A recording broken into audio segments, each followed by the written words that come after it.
Pemuda adalah harapan bangsa. Jargon ini sudah mengemuka sejak Republik Indonesia berdiri.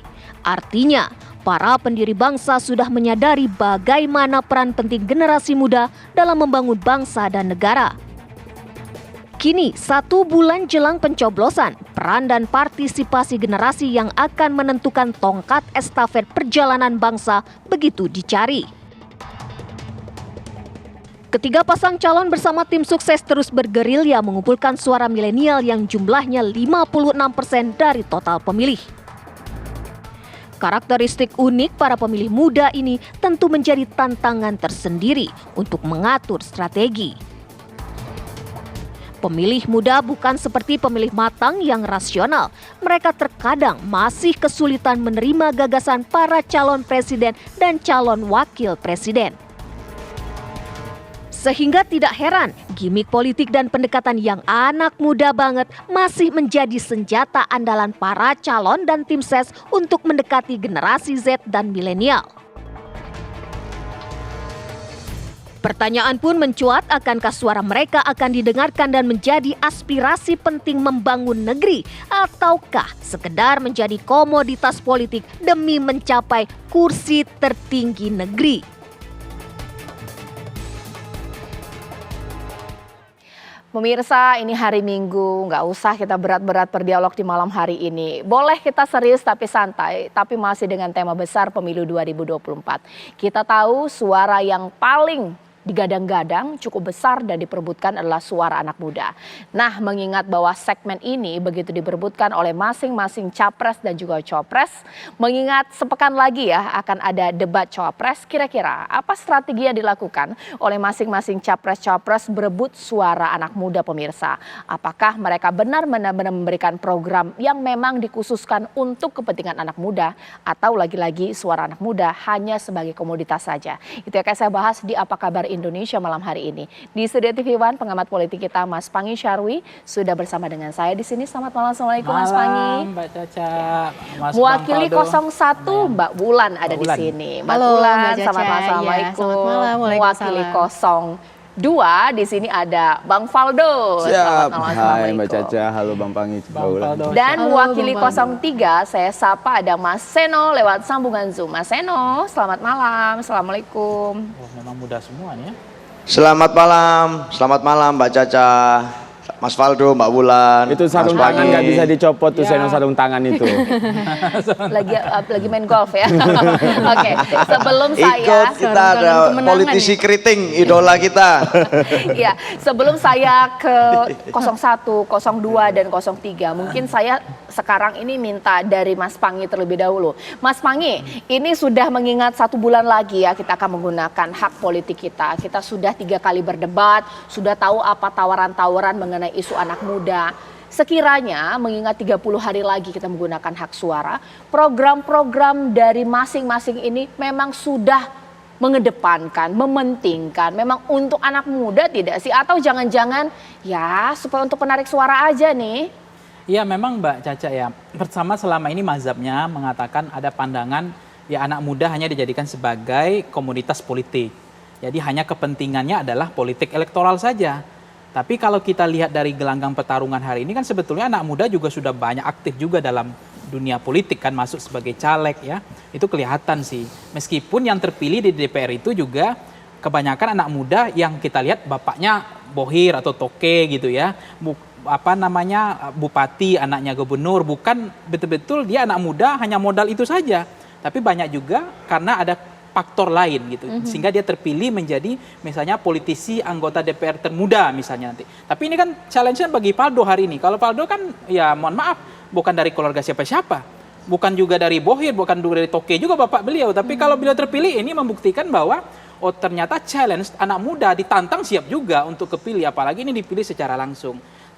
Saya nggak tahu Mbak Wulan jadi caleg atau enggak ya? Oh, enggak ya? Enggak caleg. Nah, itu yang pertama. Yang kedua adalah bagaimana kemudian memahami jeroan, selera anak muda.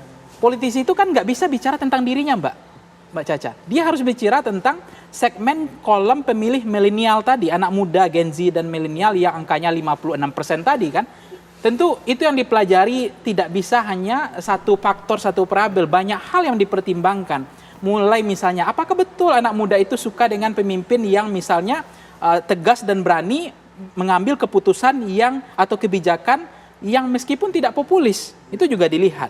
Kemudian keberpihakannya kepada masyarakat atau pelayanan terhadap rakyat ketimbang pelayanan terhadap bohir. Karena banyak juga caleg atau bupati wali kota ketika terpilih yang dilayani pertama adalah pengusahanya, bohirnya, tokenya, bukan kemudian afirmasi mendukung atau melayani rakyat gitu. Itu juga persoalan karena biaya logistik politik ini mahal. Isi tas, logistik, elektabilitas, ini yang membuat juga politisi ketika terpilih tidak lagi fokus melayani rakyat dulu, tapi melayani dari mana sumber keuangannya, logistiknya, bohirnya, dan seterusnya. Nah yang ketiga adalah, tentu saja kita baca dalam survei Voxpol kemarin adalah memahami tentang apa yang terjadi di komunitas. Misalnya di dapil tersebut ya, atau di calon presiden tersebut, anak mudanya kemana sebetulnya. Kan harus memahami apa kebutuhan mereka. Misalnya di daerah yang misalnya petani ya, tentu dia harus disesuaikan anak muda yang di situ ada petaninya, disesuaikan dengan kebutuhan dan tidak bisa dipukul rata karena masing-masing berbeda. Cara pakaiannya juga berbeda. Ada yang suka misalnya pendekatannya kalau orang tua-tua pakai misalnya batik terus dia menghindar. Ternyata dia melihat ada pakaian yang misalnya yang anak muda yang seperti Paldo ini. Karena di sini aja, tapi kalau saya lihat pas senam Paldo kan pakaiannya nggak begini. Kondangan di dapil, Pak. Nah ini karena kondangan di dapil pakai batik kan. Pantesan juga. Tapi kalau waktu senam saya lihat pakaiannya pakaian bola lah ini kan. Itu menyesuaikan dengan kebutuhan komunitasnya, siapa yang ditemui, termasuk cara berbicaranya. Tidak hanya pakaian ya, cara berbicara, termasuk hobinya, habitusnya, kebiasaannya disenangi. Nah seperti hari ini saya lihat ada yang tadi Paldo ya hobinya senam, dia selalu mendekati senam. Ya kalau ketemu anak misalnya posyandu atau orang-orang ibu-ibu selain posyandu ibu-ibu PKK misalnya, itu beda lagi pendekatannya. Ya, sekarang saya ke Mbak Wulan terlebih dahulu. Ada perubahan tidak sih mengingat ini tinggal 30 hari lagi ya masa kampanye sebelum kita memilih ya.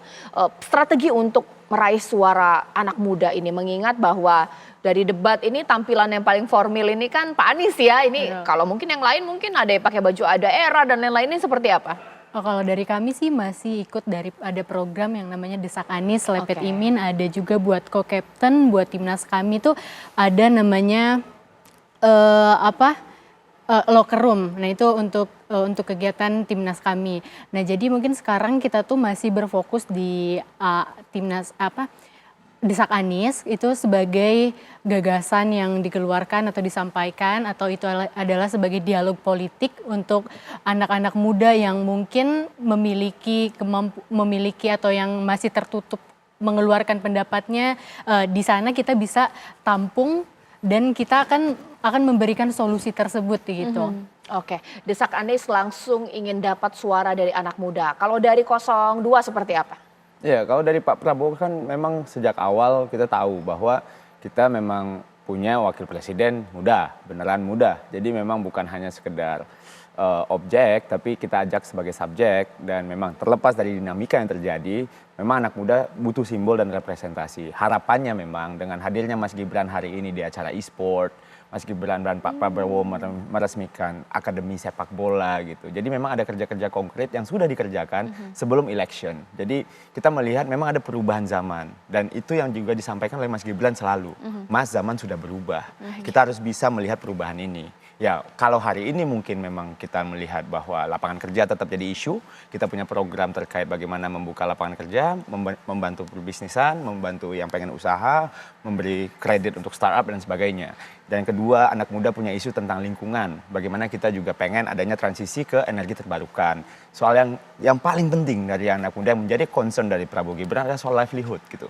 Bagaimana mereka concern hari ini tentang work-life balance. Mereka bicara soal mental health, bicara soal healing dan sebagainya. Tentu negara juga tidak boleh ketinggalan sama zaman yang berkembang.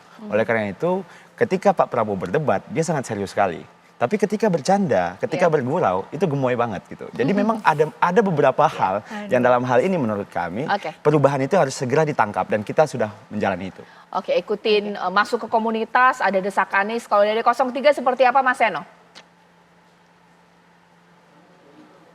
Ya terima kasih Mbak Caca. Jadi kalau dari 03 hari ini saja saya sedang berada di pos blok Ini di sebuah acara yang namanya acara Generasi Perintis bersama dengan Capres Mas Ganjar. Nah, Mas Ganjar memang dari awal dalam desain merancang kampanyenya memang sedang melibatkan anak-anak muda sebagai pionir-pionir yang ikut merancang. Jadi tidak hanya Mas Ganjar sendiri, tapi teman-teman muda pun dilibatkan untuk ikut serta memberikan masukan. Dan hari ini acara Generasi Perintis bukan pewaris ini adalah salah satu acara yang memang didesain untuk Mas Ganjar bisa bertemu dengan anak-anak muda. Pak Mahfud pun sama dalam kampanye yang dari hari pertama, awal kampanye dulu selalu mengedepankan yang namanya kampanye dialogis. Maka kemarin di Surabaya diawali namanya ada sebuah acara Tabrak Prof Mahfud. Jadi apapun anak-anak muda bisa bicara. Anak-anak muda bisa cerita tentang persoalan-persoalan yang dihadapi. Anak muda bisa ngomong tentang hukum dan lain sebagainya. Sehingga pertemuan-pertemuan tatap muka itu dilakukan antara Pak Ganjar dengan Pak Mahfud dengan anak-anak muda di seluruh Indonesia. Tidak hanya bikin acara kami sendiri, di kampus-kampus pun Pak Ganjar dan Pak Mahfud mengedepankan tradisi berdiskusi berdasarkan apa yang menjadi problem-problem konkret anak-anak muda. Maka itulah yang diserap, dijadikan aspirasi, dijadikan pertimbangan utama dalam merancang dan mendesain program. Maka dalam visi misi Ganjar Mahfud muncullah berbagai macam program yang berpihak pada anak muda. Ada sekolah gratis wajib belajar 12 tahun tanpa pungli, ada KTP Sakti, ada satu keluarga prasejahtera, satu sarjana, ada berbagai macam program, ada tentang pembangunan pos-pos kesehatan mental di setiap satuan pendidikan, khususnya di kampus-kampus, sehingga apa yang menjadi keresahan anak-anak muda yang didapatkan melalui dialog, itulah yang kemudian dijadikan program untuk pembangunan ke depan. Maka kita bisa melihat di dalam debat ketiga kemarin, outfit Pak Ganjar itu sebagai satu simbol entry point yang menarik. Pakai baju Top Gun, artinya apa? Mengajak anak muda untuk berpikir bahwa paradigma pertahanan Indonesia, hubungan luar negeri, paradigma geopolitik Indonesia sudah berubah. Dan ini ada tantangan-tantangan baru yang bisa dilakukan apabila banyak diskusi dengan anak-anak muda. Jadi itulah yang dilakukan oleh Pak Ketua Penguin kita, Mas Ganjar dan Pak Mahfud yang hari ini terus bertemu dengan anak-anak muda di pelosok Indonesia sampai 30 hari ke depan masa kampanye selesai. Itu, baik, Mbak. ditahan dulu Mas Seno. Nanti saat lagi pun saya ingin tanya suara-suara anak muda atau milenial menanggapi dengan strategi masing-masing capres. Tapi sempat ada yang mengatakan masa kampanye ini suara anak muda begitu harum. Tapi konsistensinya seperti apa? Jangan-jangan setelah terpilih mereka kemudian sudah tidak dilirik lagi. Karena sistem politiknya masih sama pemirsa, pemainnya masih sama. Sesaat lagi.